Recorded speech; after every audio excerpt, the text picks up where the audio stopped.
GBA ನೌಕರರ ಸಂಘದ ಅಧ್ಯಕ್ಷರಾಗಿರುವಂತಹ ಅಮೃತರಾಜ್ ಅವರು ನಮ್ಮ ಜೊತೆ ಇದ್ದಾರೆ. ಬನ್ನಿ ಮಾತಾಡ್ತಾ ಹೋಗ್ತೀನಿ ಸರ್. ಈಗ ತಾವೀಗ ಪ್ರೆಸ್ ಮೀಟ್ನಲ್ಲಿ ಹೇಳಿದ್ರಿ ಮಾರ್ಷಲ್ಸ್ಗಳು ನಿನ್ನೆ ಆ ಒಂದು ಘಟನಾ ಸ್ಥಳದಲ್ಲಿ ಇರಬೇಕಿತ್ತು, ಮಾರ್ಷಲ್ಗಳು ತಮ್ಮ ಕಾರ್ಯವನ್ನು ಕರೆಕ್ಟಾಗಿ ನಿರ್ವಹಣೆ ಮಾಡ್ತಿಲ್ಲ ಅಂತ. ಈ ಹಿನ್ನೆಲೆಯಲ್ಲಿ ಈಗ ಆಯುಕ್ತರಿಗೆ ತಾವೇನು ಮನವಿ ಸಲ್ಲಿಸ್ತೀರಿ ಸರ್? ಈಗಾಗಲೇ ಆಯುಕ್ತರಿಗೆ ಮನವಿನ ಸಿದ್ಧ ಮಾಡ್ಕೊಂಡಿದ್ದೀವಿ. ನಿನ್ನೆ ಕೇಂದ್ರ ಪಾಲಿಕೆ ವ್ಯಾಪ್ತಿಯಲ್ಲಿ ಬರುವ ಒಂದು 150 ಮಾರ್ಷಲ್ಗಳು ಇದ್ದಾರೆ.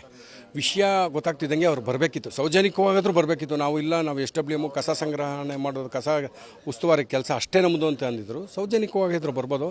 ಹಾಗಾಗಿ ಇಂಥ ಸಂದರ್ಭದಲ್ಲಿ ಮಾರ್ಷಲ್ಗಳು ಬಂದಿಲ್ಲ. ಮತ್ತು ಯಾವ ಹೆಲ್ತ್ ಇನ್ಸ್ಪೆಕ್ಟರ್ ಜೊತೆಲಿ ಹೊಂದಾಣಿಕೆ ಮಾಡ್ತಾಯಿಲ್ಲ. ಅವರು ಯಾರು ಅಧೀನದಲ್ಲಿ ಕೆಲಸ ಮಾಡ್ತಾಯಿದ್ದಾರೆ ಗೊತ್ತಾಗ್ತಾ ಇಲ್ಲ. ಹಾಗಾಗಿ ಬೆಂಗಳೂರು ಪಂಚಪಾಲಿಕೆಯ 5 ವಲಯ ಪಾಲಿಕೆಗಳಲ್ಲಿ ಏನು ಮಾರ್ಷಲ್ ಕಾನೂನುಬಾಹಿರ ಕೆಲಸ ಮಾಡ್ತಾಯಿದ್ದಾರೆ, ಕೂಡಲೇ ಅವ್ರನ್ನ ಕೆಲಸ ಸ್ಥಗಿತ ಮಾಡಬೇಕು ಅಂತೇಳಿ ಈ ಸಂದರ್ಭದಲ್ಲಿ ಆಗ್ರಹ ಮಾಡ್ತಾರೆ.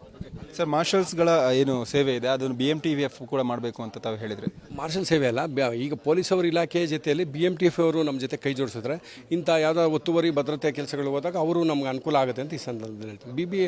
BMTF ಕಚೇರಿ ಬಂದು ನಮ್ಮ ಪಾಲಿಕೆ ಕೇಂದ್ರ ಕಚೇರಿ, ಆಯುಕ್ತರ ಕಚೇರಿ ಪಕ್ಕದಲ್ಲೇ ಇರೋದ್ರಿಂದ ಅವ್ರಿಗೂ ಸ್ವಲ್ಪ ಅಧಿಕಾರ ಕೊಟ್ಟರೆ ಅವರು ಒತ್ತುವರಿ ಕೆಲಸ ಕಾರ್ಯಗಳಿಗೆ ಅವ್ರ ಸೇವೆಯನ್ನು ಉಪಯೋಗಿಸ್ಕೊಬೋದು ಅಂತ ಈ ಸಂದರ್ಭದಲ್ಲಿ ಹೇಳ್ತೀವಿ.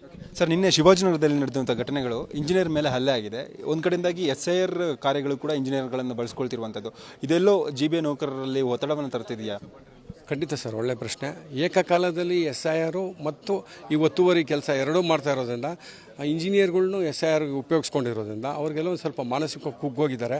ದಯವಿಟ್ಟು ಇನ್ನು 8ನೇ ತಾರೀಕು ಆಗಸ್ಟ್ 8ವರೆಗೂ SIR ಪ್ರಕ್ರಿಯೆ ಇರೋದ್ರಿಂದ ಅಲ್ಲವರೆಗೂ ತಾತ್ಕಾಲಿಕವಾಗಿ ಒತ್ತುವರಿ ಕೆಲಸಕ್ಕೆ ವಿರಾಮ ಹೇಳಿ ಮುಂದೆ SIR ಪ್ರಕ್ರಿಯೆ ಪೂರ್ಣಗೊಂಡ ನಂತರ ಏನು ಮಾನ್ಯ ಸಚಿವರು ಮತ್ತು ಸರ್ಕಾರದ ಆದೇಶ ಮತ್ತು ಸರ್ವೋಚ್ಚ ನ್ಯಾಯಾಲಯದ ಆದೇಶನ ಪಾಲನೆ ಮಾಡೋದಕ್ಕೆ ಅವಕಾಶ ಆಗುತ್ತೆ ಅಂತೇಳಿ ಈ ಸಂದರ್ಭದಲ್ಲಿ ಹೇಳಕ್ಕೆ ಇಚ್ಛೆಪಡ್ತೀನಿ. ಸಿಬ್ಬಂದಿ ಕೊರತೆ ಇದೆಯಾ? ನೇಮಕಾತಿ ಆಗಬೇಕು ಸರ್? ಸಿಬ್ಬಂದಿ ಪಾಲಿಕೆಯಲ್ಲಿ ಇರೋದೇ 30% ಅಷ್ಟೇ ಸರ್. 7,000 ಅಧಿಕಾರಿ ನೌಕರು ಕೆಲಸ ಮಾಡುವಂಥ ಸ್ಥಳದಲ್ಲಿ 1,800 ಜನ ಅಧಿಕಾರಿ ನೌಕರು ಅಷ್ಟೇ ಇರೋದು. ಕೂಡಲೇ ಏನು GBA ಆಗಿದೆ 1976 ವೃಂದ ಮತ್ತು ನೇಮಕಾತಿ ನಿಯಮಾವಳಿಯಲ್ಲಿ ಮೀಸಲಿಟ್ಟಿರುವ ಹುದ್ದೆಗಳು ಈ ತಲವಾರಿಗೂ ಇದೆ. ಹಾಗಾಗಿ ಕೂಡಲೇ ಅದನ್ನು ಬದಲಾವಣೆ ಮಾಡಬೇಕಂತ ಈ ಸಂದರ್ಭದಲ್ಲಿ ನಿಮ್ಮ ವಾಹಿನಿ ಮುಖಾಂತರ ಆಗ್ರಹ. ಈಗ ಒತ್ತುವರಿ ಕಾರ್ಯಾಚರಣೆ ಮುಂದುವರಿಸ್ತೀವಿ ಅಂತ ಕೂಡ ಹೇಳ್ತಿದ್ದಾರೆ. ಸೊ ಒತ್ತುವರಿ ಕಾರ್ಯಾಚರಣೆ ಮಾಡುವಂಥ ಸಂದರ್ಭದಲ್ಲಿ ಏನೆಲ್ಲ ಭದ್ರತೆಗಳು ಬೇಕು ಸರ್? ಅದೇ ಪೊಲೀಸ್ ಭದ್ರತೆ ಮುಖ್ಯ. ಬೆಸ್ಕಾಂ ಅವರು ಇದ್ದರೆ ಒಳ್ಳೆಯದು, ಯಾಕಂದರೆ ಎಲೆಕ್ಟ್ರಿಕ್ ಅಂತಿಂತಾವು. ಅದು ಪೊಲೀಸ್ ಭದ್ರತೆ ಇದ್ದರೆ ಇನ್ನೆಲ್ಲ ನಮ್ಮಲ್ಲಿ ಏನು ಗೊತ್ತಾ ಸರ್, BBMP ಪ್ರಮುಖ ಇಲಾಖೆಗಳಿದೆ, ಕಂದಾಯ, ಆರೋಗ್ಯ, ಕಾಮಗಾರಿ, ಇಷ್ಟು ಇಲಾಖೆಯವರು ಜೊತೆಲೇ ಮಾಡೋದು. ಹಾಗಾಗಿ ಪೊಲೀಸ್ ಇಲಾಖೆ ಒಂದು ಹೊಸದಾಗಿ ಕೈ ಜೋಡಿಸಿದ್ರೆ ಸಾಕು. ಇದಿಷ್ಟು GBA ನೌಕರ ಸಂಘದ ಅಧ್ಯಕ್ಷರಾಗಿರುವಂತಹ ಅಮೃತರಾಜ್ ಅವರು ಹೇಳ್ತಿರುವಂಥ ಮಾತು. ಕ್ಯಾಮ್ರಸನ್ನ ಚಂದ್ರಕಾಂತ್ ಜೊತೆ ನಾನು ಅಥರ್ವರಂಜನ್, PNS ವಿಸ್ತಾರ ನ್ಯೂಸ್, ಬೆಂಗಳೂರು.